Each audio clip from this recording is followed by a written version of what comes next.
Hello and welcome. I'm Reed Riggs, I'm Diane Neubauer. and we are presenting today about Diane's topic. Diane, why don't you take it away? Okay, so we have mentioned things about research and things about language teaching, and we've talked through some of those issues. And along the way, Reed and I have both referenced a research methodology called conversation analysis. And I wanted to do a little bit more of an explanation of what that was, partly because Reed and I have both done research using this approach, but mainly because I think most of our audience is language teaching oriented. And I think that both Reed and I were drawn to working with conversation analysis because of the things that we were interested in about language teaching. And I think it's going to resonate with a number of people who might be listening to this episode. So we will get slightly geeky, but we're going to also keep it in with that language teaching, language learning, and being in classrooms kind of in the main view of what we talk about as we think about this kind of a research approach. So I'll start kind of why did I get drawn into all this? So there are a number of things about research. We've talked about two main branches maybe of research. So there'd be quantitative, where you've got a hypothesis, you've got numbers that you're collecting, you're doing analysis statistically, you're trying to find maybe correlation, maybe even causation, to explain and to predict some sort of a phenomenon. So that's a quantitative approach. Conversation analysis is technically fits into a qualitative approach where you're looking at words as data. So you're looking at the way people talk, the way people write, trends, themes, things like that. Conversation analysis tends to be categorized as qualitative, but it's a little bit special because it's a kind of fine-tuned type of qualitative analysis. So we're looking at what is some kind of questions about how things are happening is the way I think of qualitative rather than predicting. It might suggest the way other things will happen in other places, but it's not trying to confirm a hypothesis or disprove a hypothesis. It's not trying to predict and generalize for all other settings. It's trying to explain really richly and deeply one particular phenomenon in some certain kind of a setting. And so conversation analysis does that sort of thing with the way that people interact with each other. And one of the reasons that Reed and I are recording these without doing editing, for the most part, just to patch things together if we need to, or to cut the silence out from the very beginning of the episode. But we aren't editing because we value this kind of raw data kind of approach that is used in conversation analysis. A lot of times people will think that the way that we interact is random or unexplainable or things like that. Conversation analysis treats as normal the idea that there is structure, even within conversations that seem to be random. There's something going on there that you can investigate at a deeper level, and you can see kind of a structure to the way things are someone is speaking, someone is responding in multiple ways. When we have video, we can look at both visual things that are happening, like I just raised my eyebrows, I noticed as I'm looking on camera, as well as what we're doing with actual words and inflection, pauses, all of these kinds of different little things that help us in a comprehensible input thinking classroom setting. These are all things that we're thinking about as part of the skill set that a teacher might bring to helping to make language comprehensible to students. So there's an alignment, I think, with that kind of focus in teaching and this sort of research methodology. So that's why I think it's really cool and very interesting for the kinds of questions I have about language teaching and language learning. But let's back up, and I'm going to turn it to you, Reed, if you don't mind, saying like, okay, so if this is why we're interested in that, where did conversation analysis develop from? Like, where was the history of it? How did it didn't develop to investigate language teaching at first? Lots of people now use it for that, but that's not where it started from. Do you want to talk a little bit about My that? understanding, yeah, my understanding was that researchers, I think it was Harvey Sachs and Emmanuel Schlegoff, and a few other people whose names are very notable, but I'm forgetting right now. And But who will they, put in the show notes. yeah, it was back in the 1970s, I think. I think it started in the 70s. I don't 70, know if it went 73 is what I 73. remember. Yeah. And it was these researchers were looking at kind of a sociology, how the question of, yeah, is human interaction structured? And if so, what is that structure and how can we identify that structure?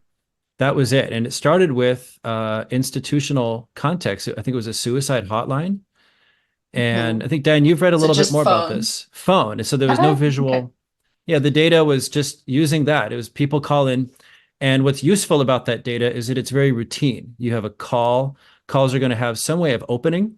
So there's some sort of way, there's an institutional way people start. I don't want to quote it because I don't have the data in front of me, but you could imagine on a hotline that people would typically answer the phone in some sort of routine way. And through that, a lot of things happen. People identify their institutional identities. So the things that the call operator says first, it would be strange if the person calling in said those things. If they did do that, one of the two people talking might treat it as strange. And so there's a lot of accountability that you see in human interaction, and it can be uh, it's sequential, and this is something that is shown over and over in data, but then also treated as necessary for analysis, that we're keeping everything in sequence. So you can't just pull out a random sentence and pull out another random sentence and compare those two. Their meaning is given in their context. And so a lot of conversation analysis emphasizes that we don't just like make a spreadsheet of sentences people said and then color code them and put labels on them as themes and then say these are the themes Mhm. that came up. You can present that at the beginning to say we looked at these episodes in our data, but that's not the analysis itself. The analysis really needs to keep everything in context. And I think one of the points of alignment between that and the kinds of teaching that Diane and I are interested in is the comprehension based teaching is sense making practices that people show their understanding of the prior turn. This is what conversation analysis was really showing, is one thing they call next turn proof or next turn evidence. How do you know the meaning of what someone said in any moment? Well, we don't have a view inside their mind. We don't have a mind reading device. And it's also not relevant when our focus is the interaction itself. What happens turn by turn by turn by turn by turn by turn, response by response by response by response. That's the interaction. That's the focus. What is the structure of interaction? And how do we know the meaning of what someone meant, of what someone intended to mean? Well, you look at the next turn. So that if I say, oh, ouch, and the next person says, oh, yeah, that was a really slick burn someone just insulted you with. Mhm. Well, now the ooh, ouch is given meaning by that next turn. If a person in some other context says, ooh, ouch, and the other person says, oh, let me get some ice for that. Yeah, you got to be careful with the doors around here. Okay, well, that next turn shows the meaning of the ooh, ouch by um, by treating it as some kind of physical injury. So anything we say can have any meaning depending on how the next person responds to it. And this is, Yeah. And this, it might even go back and forth sure. so that like, oh, no, I mean this other Yeah. thing. By Yeah. like you'll see people, they'll do repair, as Yeah. it gets called in conversation analysis, where they're working to get mutual understanding going Yeah. as Yep. they continue to interact with each other. Yeah. And that mutual understanding is jointly achieved through interaction. That really, in conversation analysis, researchers will really often have a kind of view of humans at the core and say that really, so much of our thinking is jointly achieved. Yes, we do have thoughts in our heads, but those thoughts are not relevant to other people until they're put out there into the interaction and then negotiated by someone saying, oh, did you mean this? No, I meant that. Oh, okay. Or they can keep disagreeing or however they want to negotiate that. But that our private thoughts are not relevant for interaction. It's when we put it out for someone else to respond to in some way, that's when it's relevant for the interaction. Right. So, and so this, oh, well, so go yeah, ahead. just tying it back to comprehension-based classrooms. Um, I see a lot of emphasis in second language acquisition research focusing on the development of production. That we say second language development means that you can produce, in more complex and accurate ways over time. A lot of focus on production. And I even see this in the conversation analysis for second language acquisition research, where they say, okay, well, the development of a second language means that you're able to interact with people, but that interaction is often focused on their production. And so you're able to produce these different kinds of turns with Long specific turns. long Mhm. turns, and also things like there's a Chinese one called Ei-prefaced turns, where you go A, and then you suggest something. It's a little a meaningful thing people say, as we call a discourse move or an action. But again, it's like typically really focused on production. But if you go back to the core of conversation analysis, the beginning roots of it, and really what a lot of it is still looking at today when it's not about second language classrooms, that it's typically focused on comprehension. It's how are people showing that they're understanding each other. And I think that kind of alignment would be nice to see in, we call it CASLA research, conversation analysis for second language acquisition research, that instead of continuing to bring in this general education view that students need to be producing all the time, it's the development of production that really is the core of what we should be focusing on for second language development. Also recognize that there are a lot of times to be quiet and be a responsive listener, without saying a Mhm. word. If you're in an office and someone says, take a memo, your job is not to start talking a lot. Your job is to get out a notepad and write down what the other person says. And oftentimes a good employee is one who does the job and says nothing, unless there's a time to say it. A good listener as a friend, if we're teaching foreign language, teaching second languages so that people can make friends and socialize. Oftentimes being a good friend means just listening, just being a good Mhm. ear. These are things we talk about outside of language teaching. I just see so much permeated in language teaching, to say like, oh, good, students are talking. Oh, we got to make them talk a lot. They need to talk more. And even CI teachers, comprehensible input teachers, will often say you got to get all this input so that you get a little trickle of output. And I just think we can back off of output as like the forever goal. Um, Yeah, it's just a part. it's a part of it. Yeah, it's an important part of it. I'm not saying students should never produce language. Of course they should. It's weird that we keep trying to erase how functional comprehension is, like how useful it is to be able Mhm. to be a good listener, be an accurate listener, be a note taker, be a reader. So much and you can't participate in an interaction if you don't understand what the other person said. We do this in the IB school, Right. for the internal assessment, where 2/3 of the rubric is, well, 1/3 of the rubric is can you interact, but the 2/3 of the 15 minutes we do, that's a big part of their final test score in their senior year, is can you sustain interaction back and forth. And Mhm. it's I think 5 minutes plus 6 minutes. So it's about 11 minutes of sustaining interaction back and forth. Wow. Yep. And part of the description on that rubric, it's criterion C, interaction, is do you show that you're understanding? And what I tell the students is interacting, it's not going to count when I have to keep it like correcting your comprehension. So if I say, what does this person have? And you say, what? And I say, what does this person have? And you say, what? And I say, okay, this person. And you go, that doesn't count as interaction for what we're aiming to measure. That counts as a Yeah. breakdown in interaction, and the interaction is not moving forward. So you have to be able to understand and if I say, what does this person have? And you say, um, she looks happy. Again, that's a breakdown in Right. interaction. Yes. I need to go back and repair. We need to stop the interaction so I can fix your understanding. So, and friends hanging out, if you say, oh, I'm having a tough time at work, and you say, yes, I would like dinner. Now we have to stop the interaction to repair your understanding of what I just said. So interaction is completely reliant on comprehension. Um, so that's my 2 cents. Yeah, it's highly valuable. We'll Yeah, get back to yeah. you. It's And critical. Yeah. one of the reasons that I then ended up wanting to do conversation analysis, this is I was casting around for ways to study the listening comprehension in real time of students. And more or less, I was told there's really nothing that can do that. Conversation analysis gets at that, though. I was told that by people that really hadn't dove into CA stuff. I think ultimately, and good advice in general, like you can do tests of listening comprehension and that kind of thing, but we're talking about something that's really finer tuned than that.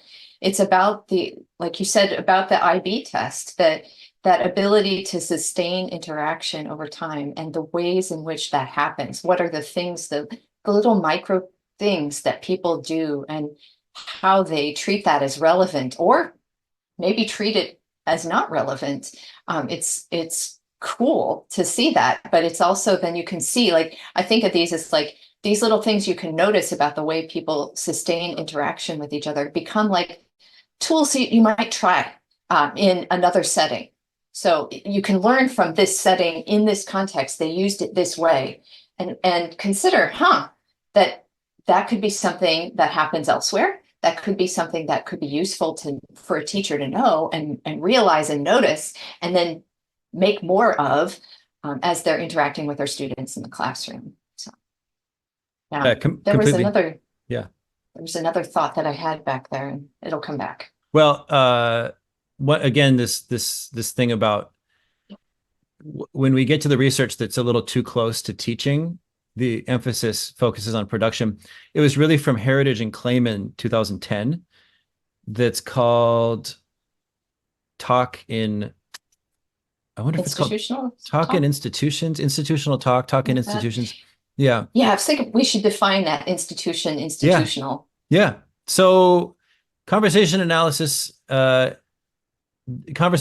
researchers typically say that there's sort of two main broad types of context for interaction. There's ordinary conversation, and that's where people are just chatting. Maybe they're eating dinner and chatting, or washing dishes and chatting, or going for a walk and chatting. There's no business to get done, because that's the second kind. The second kind is where there's business to get done, and that's any sort of job setting. It's where you have goals to work on, and it's through interaction that people accomplish those goals. And so Heritage and Clayman, and I would say it might be beyond just like business too, but where there's some sort of, I think of it like as a role-based thing. Sure. So like during this conversation, I would say this podcasting is an institutional setting in a certain way. Agreed. Like while we're talking more or less like we might if we were just shooting the breeze, because we actually talk about this stuff a whole lot anyway. Yeah. But in this, we have a specific purpose to produce a podcast for others to listen to. And so it's going to modify, it's going to specialize, and we're going to adapt to that. So a classroom would be another institutional context as well. There's Absolutely. Teachers that have a certain role, there's students that have a certain role, and the business is to help these students do XYZ learning. Yeah. So in a language classroom, it's to gain an additional language. And, maybe other things. And other things. Yeah. And so this, in a school, I have to take attendance. I have to do classroom management. Those things have to happen before we can have the lesson. And they get interstitched throughout, because my students will frequently chat off task. And so then I have to stop what we're doing to get them back on task. Those are all things that I would not do during lunchtime, because that's free time. And so we're not in our institute. Now, if I see kids on their phones, I might come up and have a different kind of institutional interaction, but it's not the language teaching oriented kind of institutional interaction. And I would say that, like some features of us doing this podcast right now include things like you and I do chat about, home repair and TV shows, and there's other things. Those topics don't come up during this. Chickens. Oh yeah, your chickens. Absolutely. And so we chat about those, and those are the sorts of non-institutional talk where we just find something interesting and chat about it. But this right now, those topics will not come up, or if they do, they'll be pushed away quickly, because our goal is to share about a particular podcast topic. And so this, I would call this institutional interaction for sure. And now a classroom, Bill Van Patten has been talking about, the classroom is a special place. He never, on his podcast, at least in his books that I've read, he hasn't gotten into the conversation analysis perspective on it, the turn-by-turn interaction and describing some features of that. So some things that Heritage and Clayman in 2010, they looked at courthouses, they looked at different workplaces, and classrooms were one of them. And, conversation analysis researchers typically like to find something mundane. They call it, to find the structure in the mundane. And their choice of a classroom in that book is as traditional as you can get. It's a teacher in a commanding tone lecturing, not the kind of classroom that you and I are interested in. And I would simultaneously call the kinds of classrooms that we're interested in, I would call them mundane and special. They're growing in popularity, so they're not one particular amazing teacher. It's a lot of teachers trying to get more input in their classrooms. CERT 2015. I have a little quote from just a small sentence in his book. Yeah, it's from a book. Yeah. It's a book. Yeah. And he said, one of the main goals of language teachers is to provide input. He said it, and then we don't see that in the analysis after that. I guess it's assumed without him ever saying it again. Yeah. It's not a focus. Yeah, it's like It's in known. much research, it's assumed, it's known, It's and then mentioned. people usually kind of go look at something a little different after that. Something not that, Yeah. right? Yep. We want to go right at that. We want to go right at that. Yeah, And so turn it's the it's attention interesting. right to that. Yeah, and in a comprehension-based classroom, especially the interactional kinds, where teachers are building stories with the class, teachers are building scenes, readers theater, where teachers are kind of directing students around. There's a lot of interaction. It's just whole class. What did we call that?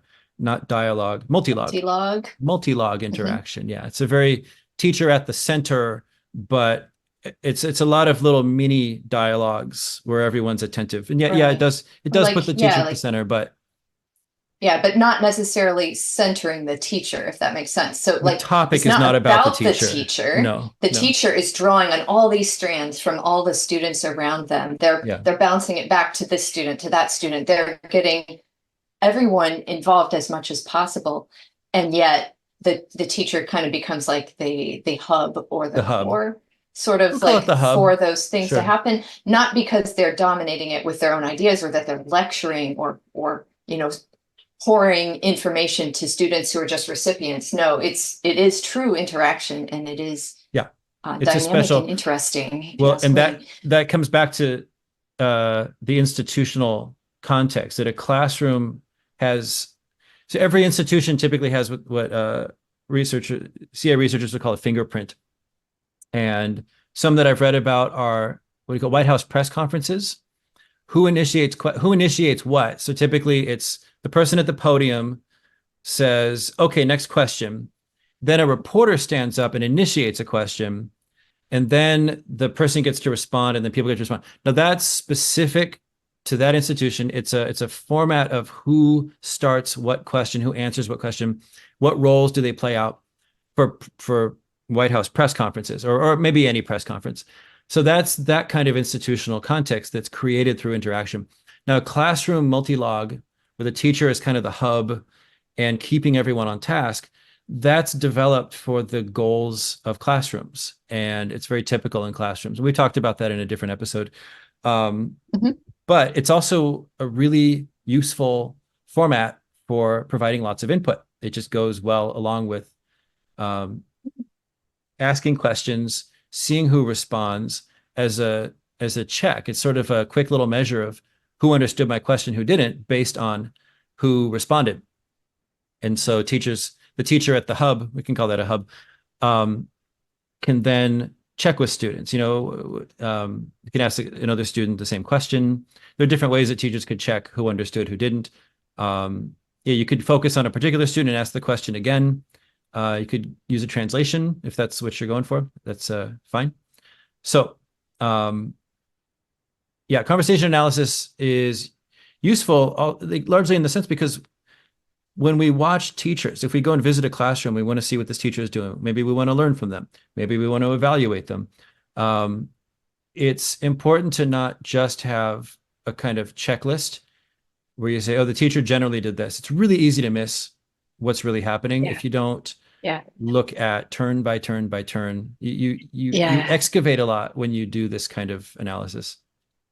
You just led perfectly into what I was going to share a little bit from later. But from this book, it's The Interactional Architecture of the Language Classroom, a Conversation Analysis Perspective by Paul Seedhouse. So I showed this, I think, on camera once before in another episode already, because I love this book. Look at all those tabs. Yeah. But the reason that I did my dissertation the way that I did, because you had told me about conversation analysis, but I was like, oh, that's kind of in depth, isn't it? That's a little bit too picky, precise. And then I looked at this, and here's why I think, like, that idea of the evaluation process. Sometimes I think conversation analysis can be very useful in helping teachers become aware of the moves that they make so that they can report it to their observers and supervisors that this is what I'm doing. I'm not lecturing. And I'm going to, if it's okay, I'm going to read an example from 2 transcripted, quote, teacher-led, unquote, little snippets of interaction that Seedhouse used to give an example of the difference between a teacher responding in just like it's called an IRF pattern. They initiate, respond, and feedback. It's where a teacher will ask a question, student gives a response, teacher evaluates the response or gives feedback on the response. So sometimes it's called IRE, sometimes IRF. And it's very, very typical for language classrooms or in any classroom, but he was seeing something a little different in some circumstances. And I think we see things that can be a little different in comprehension-based classrooms as well. So here's the example that he gave. This is page 58 and 59 that this comes from. So teacher says, after they have put up their tent, what did the boys do? Student responds, they cooking food. Teacher, no, not they cooking food. Pay attention. Student says, they cook their meal. Teacher says, right, they cook their meal over an open fire. So it's about accuracy. It's not really forwarding discussion. Apparently, it looks like it's checking for the student's ability to produce language in a certain form and get it accurate. And the teacher's evaluating it. And so it's this, I would argue it's not very interesting. Well, yeah, like, but also like, it halted the topic development. So the teacher asked a question about the scene, which is the topic, and then the student gave a contribution to that. But the teacher then did not treat it as a contribution. The teacher treated it as having an inaccurate form, which can take the whole class's attention away from the topic, and instead really treat it as, they're not thinking about meaning anymore. No. Yeah, it's just, okay, let's just get our grammar right. And then I guess this thing about the campfire doesn't matter. Right. It's not about the interest of what was happening in this scene. Ooh, what did you notice? It's not really about that. It's not. So that I would argue that's a teacher controlled interaction where they're just making the students accountable to them to produce in a certain way.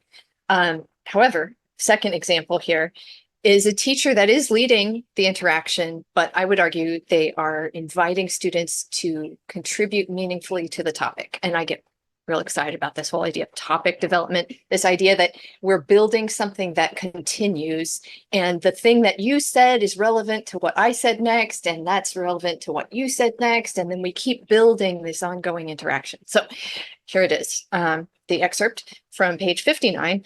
The teacher says, Vin, have you ever been to the movies? What's your favorite movie?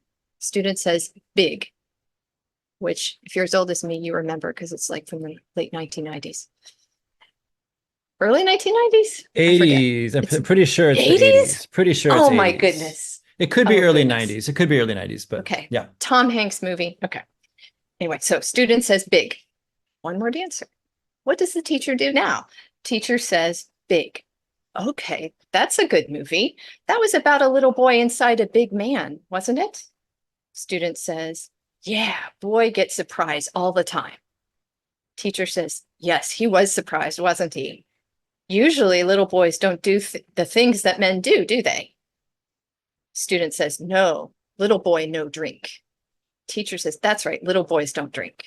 So there's some recasting in there. The teacher's noticing the form that the students have, but they're still responding to the meaning rather than just thinking about the accuracy. And they're not telling the student, like, you said that wrong, you have to fix it.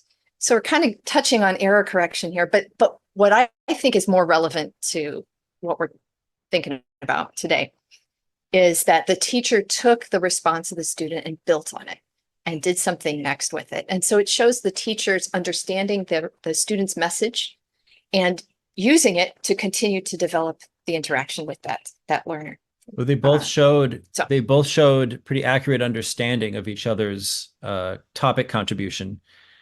And then their each response, like notice the topic kept building. Yep. It was in the first one, Yep. when you call someone out on grammar, it usually stops the topic. Yeah. And so Seathouse in this little passage is talking about how somebody could analyze both of these as if, oh, look, these are teacher-centered, classrooms that we got to change this up. And maybe we do. Maybe it's, in that context, we had another goal. Okay, whatever. But the thing that this is page 62 here. I marked this one with a heart on my little tab. What is clear from the reanalysis of extract 2.2, the second one, is that although it could at first be mistaken for a rigid plotting lockstep IRE cycle sequence in which everything is planned and predictable, the interaction is in fact dynamic, fluid, and locally managed on a turn-by-turn basis to a considerable extent. There is some degree of planning in that the teacher has an overall idea of what is to be achieved in the interaction, and that it is the teacher who introduces the carrier topic of films and has overall control of the speech exchange system. However, the question in line 1 is an open one. The teacher does not know how the student is going to respond, and the student is able to nominate and develop a subtopic. So what the student says, in other words, they can develop a subtopic. If the student says something, the teacher's going to treat that as important and relevant, and it's going to build on it. Yeah. And so maybe is it okay to turn towards like some examples of looking at comprehension-based classrooms and how this kind of plays out in terms of analysis? I was thinking of that too. Okay, so we have 6 minutes and 50 seconds left. Okay. Yeah, I see. Go for it. So one of the things that I was interested in my dissertation research was I knew that comprehension-based teachers of Mandarin Chinese were doing things with their students, even novice students, that allowed that kind of thing to happen, where while the student's production ability was not as strong as a fluent speaker yet, they were still able to contribute and to develop a subtopic with their teacher. So if the teacher treated it as relevant to ongoing discussion, even a head nod, even an eyebrow raise or like a puzzled look, if the teacher was responding to that and treating it as important in the interaction, then I would argue those novice learners were really critically involved in the interaction in the classroom and getting this very potentially highly engaging kind of lesson where they're showing different ways of being involved in the interaction, showing their comprehension, and contributing ideas that mattered to everybody else in the room, because the teacher kind of makes it relevant to everybody when they keep building on what the students contribute. Even when the students contribute something like a head shake, no. If the teacher goes, oh, you don't think so? Well, do you think this instead? Like you can provide the words for that novice level learner that they can then be highly involved in the talk in the classroom, even though they might not be speaking fluently yet. And I think it's super exciting to see. I think there's often the potential, not a guarantee, but a potential for students to be engaged in the classroom in an enjoyable way when the teacher is responding to that, any contribution that they give. And so we're looking at things that are nonverbal or multimodal, so body language and the direction of the eye gaze and facial expressions and all of those sorts of things, as well as what words they use. So if the teacher's building on all of those different possible things, you can go back to your administrator and say, well, did you notice how many students were really involved in the lesson in XYZ ways? Here's the way I used those responses from students to keep building this talk that was primarily in the target language with them. And so that was one study that I did. We also have a study that was just published in January 2024. This year. It's a book chapter. Yeah. Do Would you talk about that one? Sure. Yeah, it's a peer refereed study. So Diane and I, really following the methodologies of conversation analysis, we video recorded our teaching in a teacher conference in France. So Diane was the main teacher teaching Mandarin for a week. It was about 3.5 hours per morning for 5 days? About that? We had a little bit of time the 6th day. I think it was just under 12 hours total. Total. Okay, 12 hours total about. And I taught a little lesson, I think, once in there. And another teacher got to step in toward the end. But at that time, we agreed this is standard practice in conversation analysis, that you don't go looking for anything in particular. So you just get the video. You just get that video and audio. It's the process. And we weren't trying to test anything. No. No, and so that's usually how we do it. And what happens, there are some things that will be looked for, such as what will be the interplay between context and interaction. That's something that conversation analysis researchers typically are interested in. Oh, here's a context that has not yet been researched. So if we say maybe people working in coal mining, that we don't know of any studies on people interacting during that. So we'll be curious about how that interaction unfolds there. I've seen a factory interaction. So we were curious, but we knew that we shouldn't go in looking for anything. What you do is, part of the research method is that while you transcribe the video and audio, that transcription requires you to look very deeply and repeatedly at exactly what each person said and did, moment by moment, like turn by turn. And it's at that level of scrutiny that certain patterns start to emerge. You'd say, oh, okay, this person initiates questions, they formulate their questions this or that way. So they might use, a certain kind of grammar. One that came up, should I share what happened at a data session when you were in Ajan last time, about how questions were lacking questions? Or should I keep that to ourselves and we could turn that into a study later?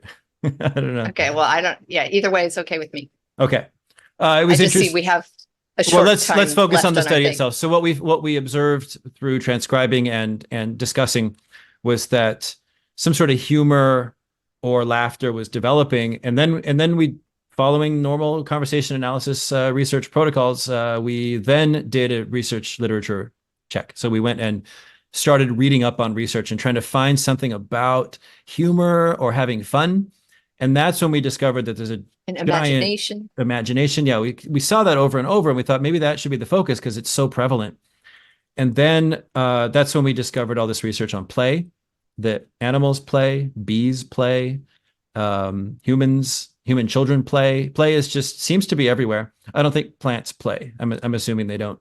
Not that we know of yet. Not that we know of yet. And but it seems to be pretty universal play, and its functions are strange. But then Diane found Bell and Pomerantz 2012, I think. 2016. Okay. And theirs was about the whole book. Language play, specifically for second language, kind of like the teaching that we do. So then we discovered development. We're going to get cut off. So do we want to pause? Let's do a second one. Yeah, then we'll cut them together.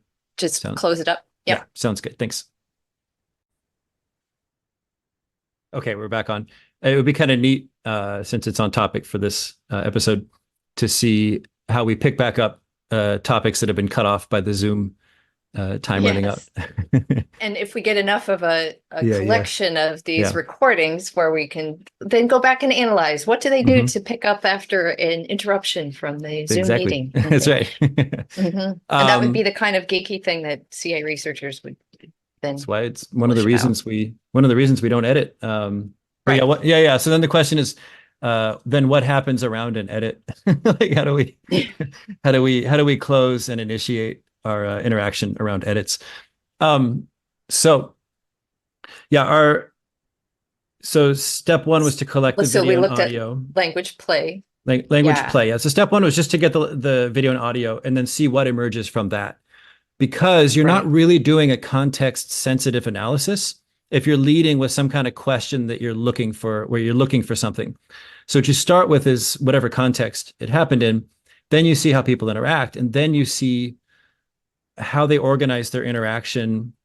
And a lot of things appear, like the roles that people play. Like the teacher is going to enact being a teacher, typically by initiating questions and redirecting people toward the goals of the lesson.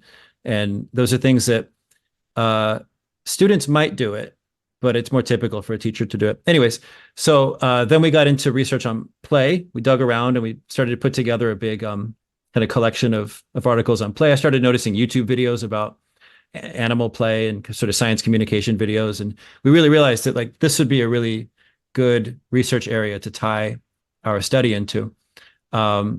We then started to notice, I think we found a trajectory, and then we started to look into the requirements of the book we were submitting to. Is that right? So the book was all about. Actually, I wrote a paper for a class, and then we co-authored something that, like, we morphed it into something else. So I wrote about it for a class in Chinese as a second language, where and then that kind of became the initial starting blocks of where we went with the other things. So also along the way, we got teacher friends and your PhD classmates to come to data sessions. And those are also critical because it helps verify what your transcription, but also what you're finding. Yeah. So like you'd say, this person responds to that person and treats it as a question. And someone else in your group can say, actually, look what they said before and look what they said after. I don't think this is a question here because, look at so the evidence is in the sequence of interaction itself. And the video is sort of like a messy place. Sometimes people will say, oh no, I don't hear that word as this. I hear it as this other word, which would then change the meaning of whatever's going on. To clarify a bit on that, so like the researchers are kind of looking at this body of data they've collected, hours of video and or maybe just audio, but typically now it's video data. And then they're finding something that seems interesting to them through unmotivated looking. Something just kind of sparks. Oh, let's look at that. I start to see this happen a number of times. What's the patterning? What's the structure here?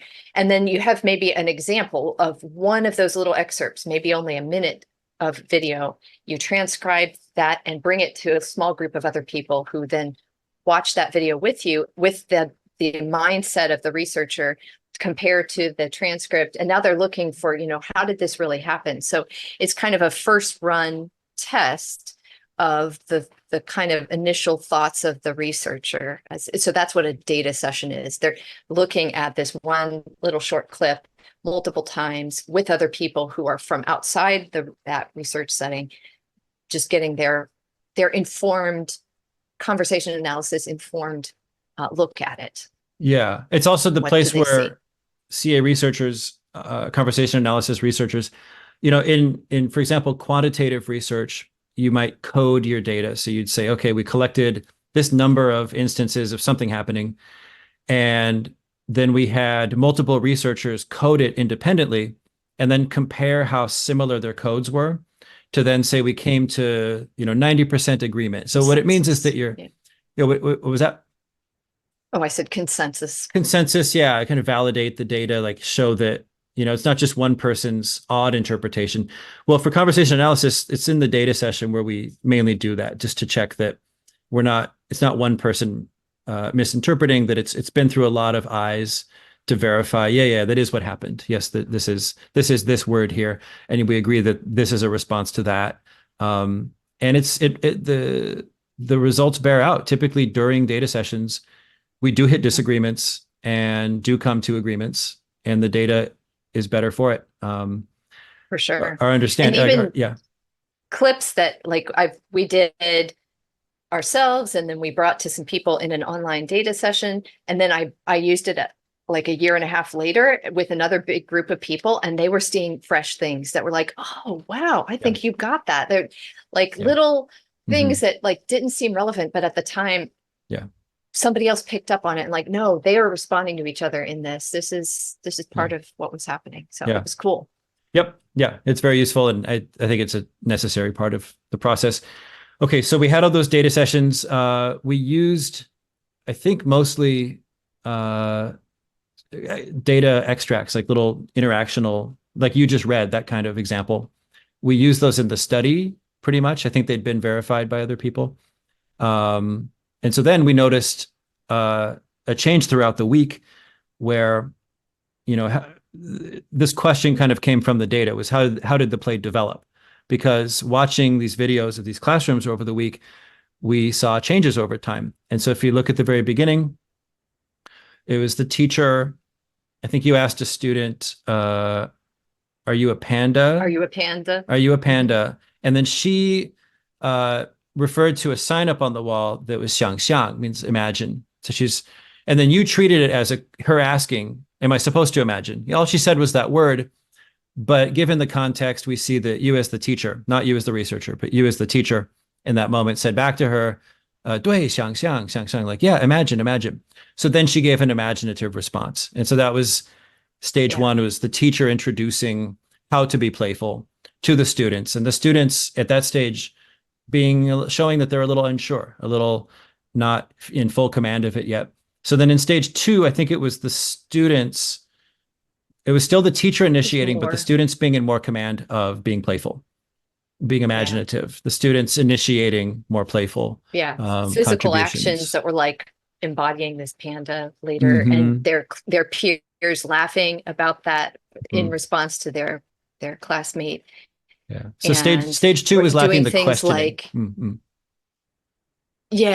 it wasn't so much that the students initiated something, but that they were engaging in it as it was unfolding. So both by nonverbal actions and by verbal actions, by what they said. So they were living in the pretend world while they were still simultaneously aware they were a student in a classroom. So we were making up a panda, and they were talking about which pandas they like and how this student was a panda, and he was a good looking panda, and all this, that would it not have been the way they would have talked if they were just talking about each other as students, so they were pretending and playing essentially.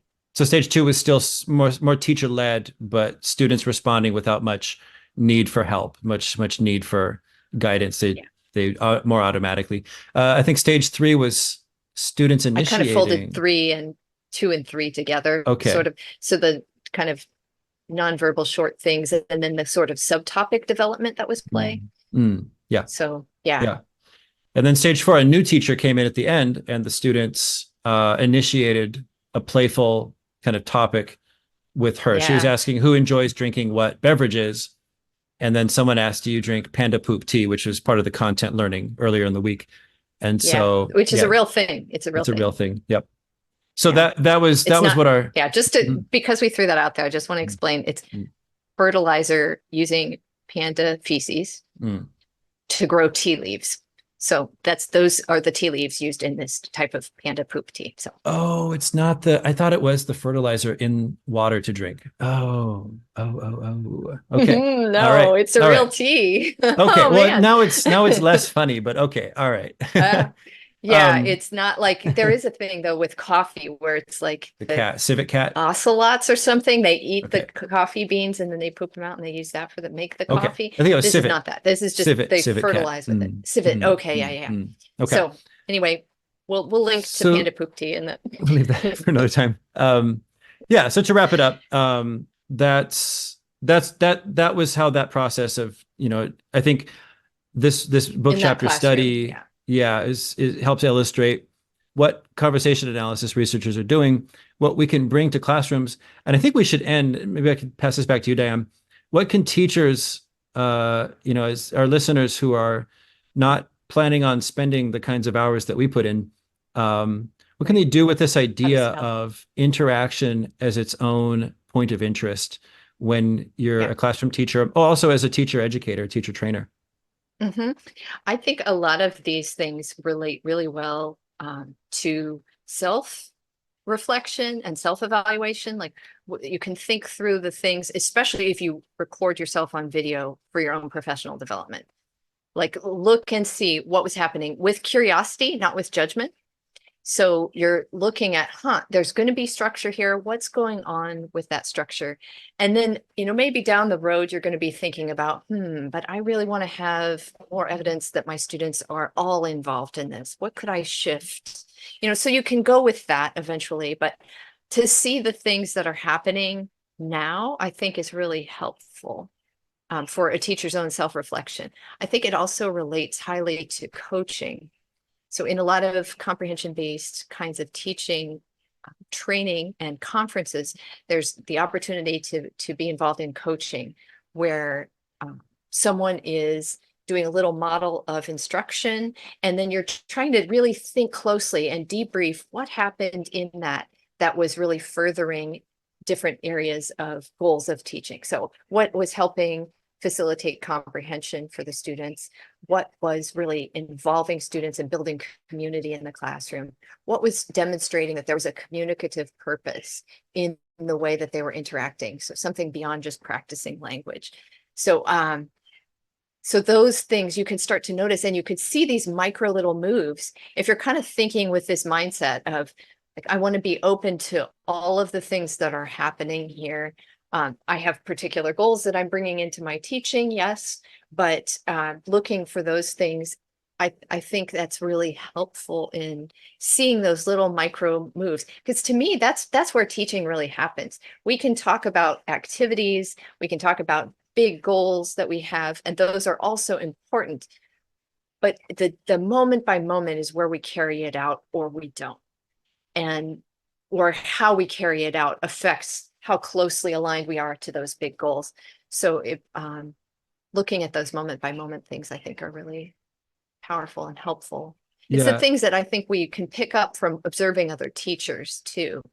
So if we're looking with that mindset of, something's going to happen here. One small thing you can do also, that sort of, moving forward, I guess I'll call it a moving forward mentality, or a moving forward mindset. It's like, whatever you're doing now, try to find a way to zoom in. If you can video record yourself, or even if you can't, even if you just don't have time for any of that, and you just want to reflect, like you're driving home and you're thinking about your class, think about whatever got a response that you liked, and that can be the thing you try to do more of. And so I noticed that students kind of perked up when I said this, or I noticed that when there was a silence and a student said this thing, other students responded in that way. Maybe I can find a way to promote whatever that action, that discourse move, that little moment of talk. Let's see what happens next when I try to promote that to happen again. And based on that, and then you can start to populate your lesson time more and more with those little successful interactional moves that seem to get students really going. Yeah. Yeah. Cool. Well, this has been fun. Yeah. Cool. Well, thanks for listening, and thank you, Diane. If there's nothing else. That was all the things that I would hope to get out in an initial discussion, I think. Sure. And of course, we'll have show notes. We'll link things for those who want to dive into either the researchy stuff or the more teaching application kinds of things that we've mentioned today. Yeah. Okay. Well, thanks, Diane. Yeah. Thanks for meeting. Yep. Okay. See ya. Yep. Bye.